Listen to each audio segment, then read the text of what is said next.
എന്താ കിനാവ് കാണുക? അപ്പുറത്ത് ഇനിയും ബഹളം തീർന്നിട്ടില്ല. ഇപ്പൊ എന്റെ പേരിലെ കുറ്റം. ഞാനത്ര നിന്നെ ചീത്തയാക്കിയത്. എല്ലാവരുടെയും ഔദാര്യത്തിൽ കഴിയുന്നവളായതുകൊണ്ട് ഞാനായിട്ട് ഒന്നും മിണ്ടാനും പോയില്ല.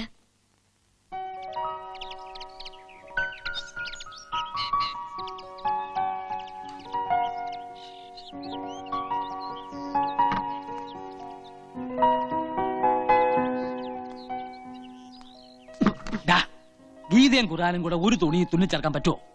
ചന്ദ്രനിന്ന് മനുഷ്യൻ ചൊവ്വയിലെത്തി. അവിടെ ലക്ഷറി ഫ്ലാറ്റിനുള്ള ഫൗണ്ടേഷൻ ഇട്ട് തിരിച്ചു വന്നിരിക്കുക. അപ്പോഴ അച്ഛന്റെ ജാതി മതവും. നിന്റെ ഈ കൺസ്ട്രക്ഷൻ ഭാഷ എന്നെ ഉപയോഗിച്ചാണല്ലോ. ഇത് കണ്ടോ അമ്മേ? അച്ഛൻ ഇപ്പോഴാ പഴയ സ്കൂൾ വാദിയര് തന്നെയാ. അച്ഛാ, ഇതൊരു ഹൈടെക് യുഗമാണ് അല്ലേ അമ്മേ? അച്ഛൻ പറയുന്നത് ശരിയാ. എനിക്കെന്തോ പേടി തോന്നുന്നു. നമുക്കിതൊന്നും വേണ്ട മോനെ. എടാ, ഇപ്പോഴാണേ നിങ്ങൾ രണ്ടുപേര് കരഞ്ഞാ മതി. ഇങ്ങനെ വാശി പിടിച്ചാ പിന്നെ വേറെ പലരും കരേണ്ടി വരും. അറിയോ, അവരത്ര ലാളിച്ചു വളർത്തുന്ന കുട്ടിയാത്. എന്റെ മോൻ നാട്ടുകാരുടെ തല്ലുകൊണ്ട് അകാലചരമം പ്രാപിക്കാതിരിക്കാൻ ഒറ്റ വഴിയേ ഉള്ളൂ. എന്താ എന്താ എന്താ എന്താ എന്താന്ന് പറയുന്നത്? ഇതിന്ന് പിന്തിരിയ. പക്ഷേ ഇനി പിന്തിരിയാൻ പറ്റുമെന്ന് തോന്നണില്ല. എന്തുകൊണ്ട്? മനസ്സുകൊണ്ട് അത്രയ്ക്കും ഇഷ്ടപ്പെട്ടു പോയി. എടാ, മനസ്സ് നിന്റെ അല്ലേ, നിനക്ക് നിയന്ത്രിച്ചൂടെ? മനസ്സ് എന്റേതാണെങ്കിലും ഞാൻ പറയുന്നത് അതേപടി അനുസരിക്കാൻ അതെന്റെ ശമ്പളക്കാരനൊന്നല്ലോ. ശമ്പളക്കാരനൊന്നല്ലോ എന്ന് ആണോ? അത് അല്ല പിന്നെ. ഇവൻ എന്തായി പറഞ്ഞേ? ഇങ്ങനെ മൂഡ് ഔട്ട് ആയിട്ടൊന്നും കാര്യമില്ല. ഇനിയിപ്പോ തന്റെ അടുത്തോടുകൂടി നിക്ക, അത്ര തന്നെ. മറ്റാരും എനിക്ക് പ്രശ്നമല്ല. വല്യമ്മയുടെ മനസ്സ് വേദനിച്ച് കാണുമ്പോ സഹിക്കാൻ പറ്റണില്ല. വല്യമ്മയെ വേദനിപ്പിക്കാനും പറ്റില്ല, സ്നേഹിച്ച ചെറുക്കനെ മറക്കാനും കഴിയില്ല എന്ന് പറഞ്ഞാ പറ്റുവോ? പറഞ്ഞു നാവെടുത്തില്ല. ദേ, പ്രതി പ്രത്യക്ഷപ്പെട്ടിട്ടുണ്ട്. തട്ടം തലയിൽ ഇട്ടപ്പോഴാ മാളേക്കിലെ നച്ചിത്താത്തയായത്. എന്തേ മൂത്തൊരു വല്ലായ്മ? എനിക്കെന്തോ പേടി തോന്നുന്നു. എന്റെ നബീസു, ബിൽഡിംഗ് റോൾ എല്ലാം നോക്കിയിട്ട് കെട്ടിടം പണിയാന്ന് വിചാരിച്ചു നടക്കോ? ആദ്യം കിട്ടിയ സ്ഥലത്ത് നമ്മൾ ഈ കെട്ടിടം പണിയുന്നു. ഞാൻ പോട്ടെ നബീസു, നിങ്ങൾ സംസാരിക്കേ. അതെ, അതാ എന്റെ ശരി. പേടിക്കണ്ടെന്നേ, അപ്രൂവൽ നമുക്ക് പിന്നെ വാങ്ങിച്ചെടുക്കാം. ബിൽഡിംഗ് റൂൾ എക്സംഷൻ സർക്കാർ പോലും അനുവദിച്ചിട്ടുള്ളതാ. നിങ്ങൾ പറയണതൊന്നും നമുക്ക് മനസ്സിലാവണില്ല. ഈ കോളേജ് കുമാരിയുടെ ഗ്രൂപ്പ് ഏതാ? സെക്കൻഡ്. അപ്പൊ സസ്യോളജി അല്ലെങ്കിൽ ജന്തുവോളജി. ഗാന്ധിജി അറിയോ? എന്തിനാ? അല്ല, പരിചയപ്പെടാൻ സാധ്യതയില്ല. അങ്ങനെ ഒരു മഹാത്മാവ് ജീവിച്ചിരിപ്പുണ്ടായിരുന്നു. വീരശൂര പരാക്രമികളായ ബ്രിട്ടീഷുകാരുടെ കയ്യിൽ നിന്നും ആ മഹാൻ നമുക്ക് സ്വാതന്ത്ര്യം വാങ്ങിച്ചത് എങ്ങനെയാണെന്ന് അറിയാമോ? തോക്ക് ചൂണ്ടിയിട്ടല്ല, പട്ടിണി കിടന്ന്. അതുപോലെ നമുക്കും ഒരു തോക്കില യുദ്ധം ആരംഭിക്കാം. എന്നുവെച്ചാ നമുക്ക് ആത്മഹത്യ ചെയ്യാം. ആത്മഹത്യയോ? അതെ, ഒരാത്മഹത്യാ ഭീഷണി. ജാതിയും മതമൊക്കെ പറയുമെങ്കിലും അടിസ്ഥാനപരമായി നമ്മുടെ രക്ഷിതാക്കളൊക്കെ പാവങ്ങളാ. അവരെ വരട്ടാൻ വേണ്ടി ഒരു തന്ത്രം. വിദ്യകളൊക്കെ ഞാൻ പറഞ്ഞുതരാം.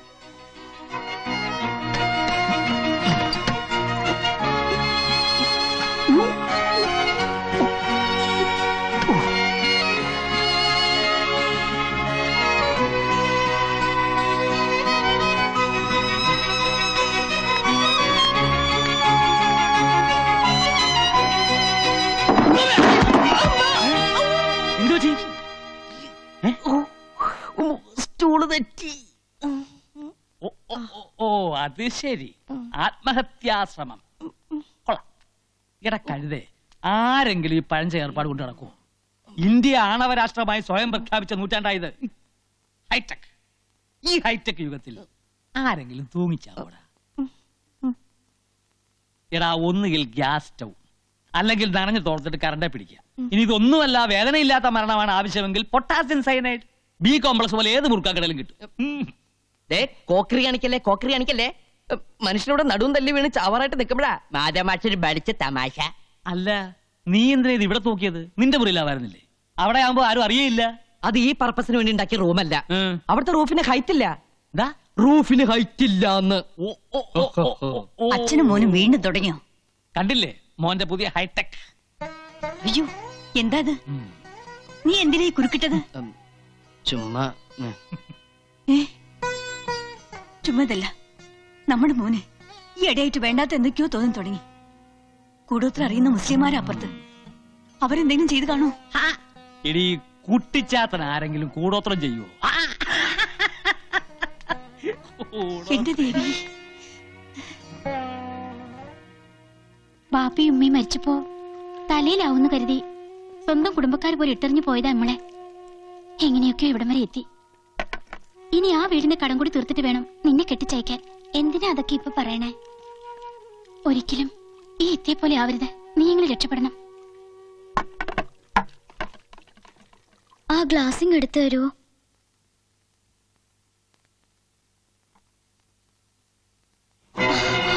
എന്താ ഇത്? എന്തിനാ ഇത്? ആവശ്യമുണ്ട്.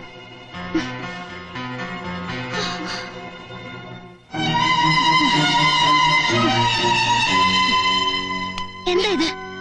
മൂട്ടവിഷം. എന്റെ റബ്ബേ, എന്തിനാ ഇപ്പൊ മൂട്ടവിഷം? മൂട്ടയെ കൊല്ലാൻ.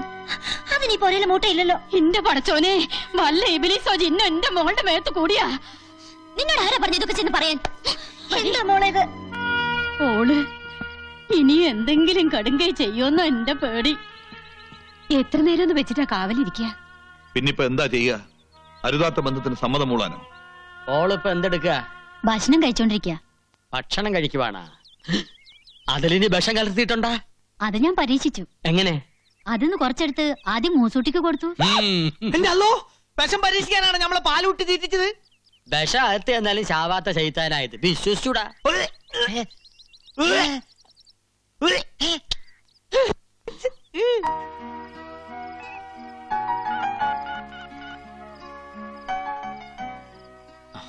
ഹലോ, അവിടെ സ്ഥിതിഗതികൾ എങ്ങനെയുണ്ട്? വല്യമ്മയും കുഞ്ഞുമ്മയും എല്ലാവരും എത്തിയിട്ടുണ്ട്. ഇവിടെ ശരിക്കും ഏറ്റു. ആഹാ, ഇവിടെ ചീറ്റി. പക്ഷേ ഇതിന്നൊരു സത്യം എനിക്ക് മനസ്സിലായി. എന്താ അത്? അച്ഛൻ 100% എന്റെ അച്ഛൻ തന്നെയാ. ഒരു കലർപ്പുമില്ല. എന്റെ തങ്കപ്പേട്ട. മനുഷ്യന്റെ സ്ഥിതിയല്ലേ തങ്കപ്പേട്ട. നമുക്കിനി എന്നും ഇങ്ങനെ സംസാരിക്കാൻ പറ്റില്ലല്ലോ. മരണത്തിന്റെ അവസരമല്ലേ തങ്കപ്പേട്ട. വിധി വന്നിങ്ങനെ മുമ്പിൽ നിന്ന് നമുക്കെന്ത് പറയാൻ പറ്റും തമ്പക്കേട്ട? അല്ല, തങ്കപ്പേട്ട. തങ്കപ്പേട്ടനോ? അതെ, വേറൊന്നുമല്ല. എന്റെ തങ്കപ്പേട്ട, ഒരു പക്ഷേ നമ്മൾ തമ്മിലുള്ള ഒരു അവസാന ഫോൺ വിളിയായിരിക്കും ഇത്. ആത്മഹത്യ ചെയ്യാൻ ആരുടെ ഔദാര്യമൊന്നും നമുക്ക് ആവശ്യമില്ല തങ്കപ്പേട്ട. ഉണ്ടോ തങ്കപ്പേട്ട? എന്താ തങ്കപ്പേട്ട? എന്താ ജസ്റ്റ് എ മിനിറ്റ്. എന്താ ഇത്? Kannan care of Madhav Nair. അയ്യേ, ഇതെന്റെ അഡ്രസ് അല്ലേ? അതെ. എന്തിനത്? എടാ, മനുഷ്യന്റെ കാര്യമല്ലേ. ആ. ആത്മഹത്യ സംഭവിക്കുന്നത് വഴി വെച്ചെങ്ങാനും ആണെങ്കിൽ ഡെഡ് ബോഡി കൃത്യമായി വീട്ടിലെത്തണമല്ലോ. എപ്പോഴും പോക്കറ്റ് വെച്ചു. തങ്കപ്പേട്ട സംസാരിച്ചോ? സംസാരിച്ചോ? തങ്കപ്പേട്ട, അതും ചീറ്റി.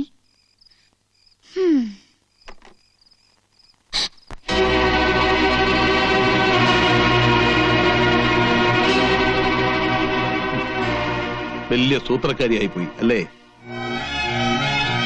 വളർന്നു, നമ്മുടെ മോൾ ഒരുപാട് വളർന്നു. ഈ മാമന്മാരെയും പെറ്റുമ്മയും കോമാളികളാക്കുന്ന പാകത്തിൽ നീ വളർന്നു. പേടിപ്പിച്ച കാര്യം നടക്കുന്നു. ഓൻ എന്നെ ഉപദേശിച്ചു അല്ലേ? ഇങ്ങനെ കള്ളം കാണിക്കാൻ നീ എവിടുന്ന് പഠിച്ചു? വല്യമ്മ, മിണ്ടിപ്പോകരുത്. നിന്റെ നെഞ്ചിൽ ജീവനുള്ളിടത്തോളം കാലം നിന്റെ മനസ്സിലെ മോഹം നടക്കില്ല. നടക്കാൻ ഞാൻ അനുവദിക്കില്ല. ഇക്കാതിനെ ഓടം വെക്കിട്ട് കയറണത് ഈ പുലിവാലിനെല്ലാം കാരണം കള്ള ഹിമാറല്ലേ. ഓനിട്ട് 2 പടപടക്കണം. ശരിയാ. ആ ചെക്കനെ ഇവിടുന്ന് അടിച്ചു ഓടിച്ചാലേ ഈ പ്രശ്നം തീരുള്ളൂ. തീർക്കാം. ഇപ്പോ ഈ നിമിഷം കൊണ്ട് എല്ലാം അവസാനിപ്പിക്കാം. പാടാ. എല്ലാം ആലോചിച്ചിട്ട് പോരെ, വെറുതെ എടുത്തിയാർന്നോ? അനക്കിതിൽ കാര്യമില്ല. ഇത് നമ്മുടെ കുടുംബ പ്രശ്നമാണ്. ഈ ആരാടാ ഇതൊക്കെ പറയാൻ? സ്വന്തം വർഗത്തിനോട് കൂറില്ലാത്ത കള്ള ഹിമാർ. മാറിക്കടവല്ലേ പോ. പാടാ. ഉമ്മ, അവരോട് അങ്ങോട്ട് പോണ്ടെന്ന് പറയുമ്മ. ഇല്ല, നീ ഒരുത്തി അതിനെല്ലാം കാരണം. ഇന്നത്തെ കൊണ്ട് ഓന്റെ എപ്പിസോഡ് അവസാനിപ്പിക്കണം. എന്താ എന്നോട്ട് ഈ കാണിച്ചത്?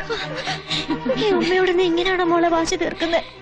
എന്റെ പടശോനെ, ഈ സമയം കളയാതെ അവരെ ഇങ്ങോട്ട് വിളിക്കേ. എന്താ? എന്തു പറ്റി? എന്താ മോളെ ഇത്? ഞാനൊരു സൂത്രക്കാരിയല്ല വല്യമ്മ. ആരെയും കോമാളിയാക്കാനും അല്ല. എനിക്ക് അയാളെ ഇഷ്ടാണ്.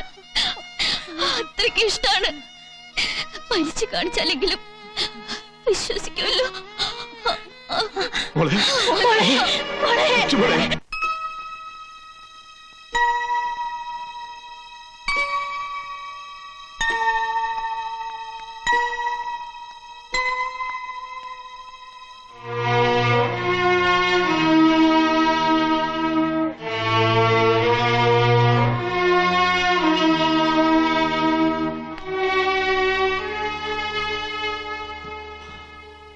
നബീസു, നബീസു, നബീസു. എട്ടും പൊട്ടും തിരിയാത്ത പെണ്ണിന് വേണ്ടാത്തൊക്കെ ഉപദേശിച്ചു കൊടുത്ത് ഈ സ്ഥിതിയിലാക്കിയിട്ട് ഇപ്പൊ കാണാൻ വന്നിരിക്കുന്നു. കുഞ്ഞുമമ്മദേ, ബഹളം വേണ്ട. ആശുപത്രിയായത്. ഒന്ന് സ്നേഹിച്ചു പോയതിന് ഇത്രയ്ക്കേറെ ശിക്ഷിക്കണായിരുന്നു.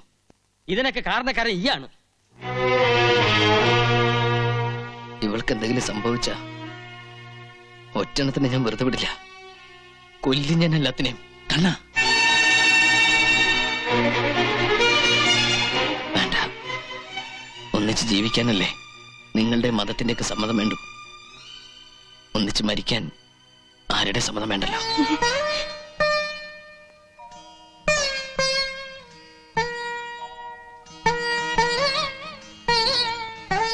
അറിയോ, പുഴയെ കിടന്ന് ജീവന് വേണ്ടി നിലവിളിച്ചപ്പോ ജാതി മതം നോക്കാതാ എന്റെ മോൻ അവളെ രക്ഷിച്ചത്. ഇപ്പൊ നിങ്ങളെല്ലാം കൂടെ ചേർന്ന് അവളെ ഈ അവസ്ഥയിലാക്കി. അവളുടെ ശരീരത്തിൽ അല്പമെങ്കിലും ജീവൻ ബാക്കിയുണ്ടെങ്കിൽ അതെന്റെ മോന് കൊടുത്തൂടെ? ദാനമായിട്ടെങ്കിലും.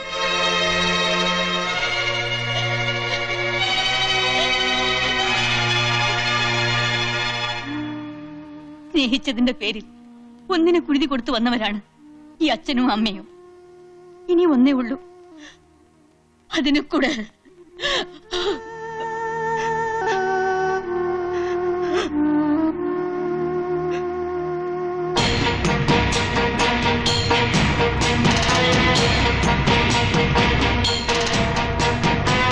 ഹായ്, കണ്ടില്ലേ പ്രമാണിമാര്? പള്ളിയും പടച്ചോനും വെച്ച് പുളിച്ചപ്പാട്ട് അടിക്കുന്ന ജാതികളാ. ഇതൊക്കെ നമ്മുടെ കുഞ്ഞുമക്കാന്റെ ആൾക്കാരെന്നെ.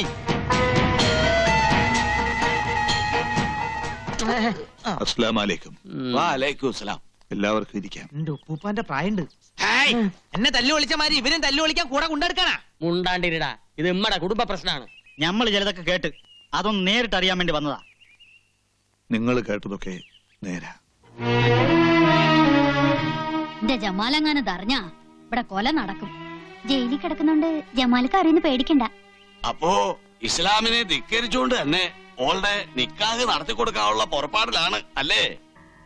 ഈ തറവാട്ടിലെ ആകെയുള്ള സമ്പത്താണ് നഫീസു. പക്ഷെ ഓള് മരണം കൊണ്ട് നമ്മളെയൊക്കെ വെല്ലുവിളിക്കുമ്പോ ഞാൻ എന്താ ചെയ്യുക? നിങ്ങള് പറ, ഞാൻ എന്താ വേണ്ടത്? മുസ്ലിയാരുടെ കുന്തം ചാച്ചും വെക്കാൻ ചരിച്ചും വെക്കാന്ന് പറഞ്ഞവരായല്ലോ എന്റെ ഇക്കാന്റെ സ്ഥിതി. മറ്റൊരുത്തിന്റെ ചുണ്ടിൽ ആനന്ദത്തിന്റെ പുഞ്ചിരി വിടർത്തുന്ന ഏതൊരു കർമ്മവും സൽപ്രവൃത്തിയാണെന്നാ പ്രവാചകനായ നബി പറഞ്ഞിരിക്കുന്നത്. അത് വേറൊരുത്തന്റെ തല പോണ കാര്യമാണെങ്കിലാ. അതുണ്ടല്ലോ കുഞ്ഞുമക്ക, ശരീരശാസ്ത്രപരമായി പറഞ്ഞാൽ നമ്മുടെ നാക്ക് ശരിയല്ലെങ്കിൽ പല്ല് പോവും, നമ്മുടെ നോക്കി ശരിയല്ലെങ്കിൽ മോന്തയുടെ ഷേപ്പ് മാറും, പ്രവൃത്തി ശരിയല്ലെങ്കിൽ ചിലപ്പോ തല തന്നെ പോയിരിക്കും. എന്നോട് മുണ്ടാണ്ടിരിക്കാനാണ് പറയണത്. ഈ ഒരു മുസൽമാനാണോടാ? ഹായ്, അതിൽ തൊട്ട് കളിക്കരുതേ. പണം പലിശയ്ക്ക് കൊടുക്കുന്നത് ഇസ്ലാമിന് ചേർന്നതാണ്. മുസ്ലിം പ്രമാണിമാരെന്നെ പറ. അബ്കാരി കച്ചവടത്തിൽ ബിനാമി പണി ചെയ്യുന്നത് ഇസ്ലാമിന് ചേർന്നതാണ്. അച്ചാരം കിട്ടിയാൽ അമ്മായിനെ കെട്ടുന്നത് ഇസ്ലാമിന് ചേർന്നതാണ്. അതുകൊണ്ട് എന്റെ കുഞ്ഞുമക്ക, ഈ മുസൽമാനെ ഉറുക്കട്ട നോക്കണ്ടേട്ടാ. ഹായ്, പ്രവാചകന് കള്ളായും ഒരുപാട് കാര്യങ്ങൾ പറഞ്ഞിട്ടുണ്ട്.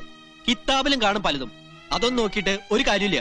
നിക്കാഹ് എന്ന് പറയുന്നത് ഒരു വ്യക്തിയുടെ മാത്രം തീരുമാനമല്ല, സമുദായത്തിന് കൂടി പ്രശ്നമാണ്. സമുദായത്തെ ധിക്കരിക്കുന്നത് ഹാജിയാരാണെങ്കിലും ശരി, നടപടി എടുക്കണമെന്നാണ് പള്ളി കമ്മിറ്റിയുടെ തീരുമാനം. ഇക്കയെ പോലെ തന്നെ ഇമ്മള് കൊണ്ട ഒരു അമ്മാവനാ. ഇക്കാര്യത്തിൽ സ്വന്തം ബന്ധമൊന്നും ഇമ്മള് നോക്കൂല. സമുദായത്തിന്റെ തീരുമാനമാണ് ഞമ്മടെയും തീരുമാനം. അല്ല പിന്നെ കുഞ്ഞമ്മത് പറഞ്ഞതാ എന്റെ ശരി.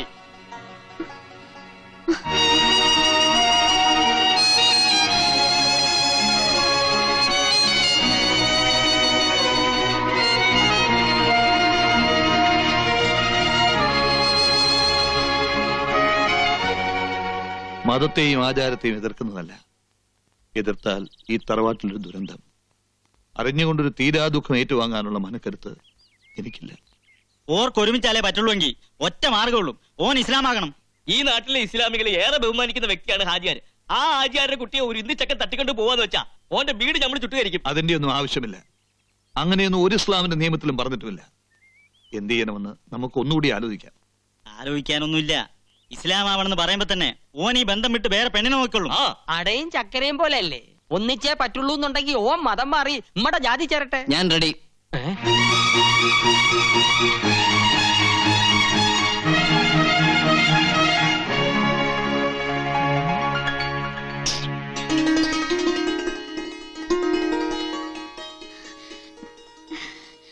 നബീസുവിന് വേണ്ടി മതമല്ല തലവരെ മാറ്റാൻ ഞാൻ റെഡിയാ.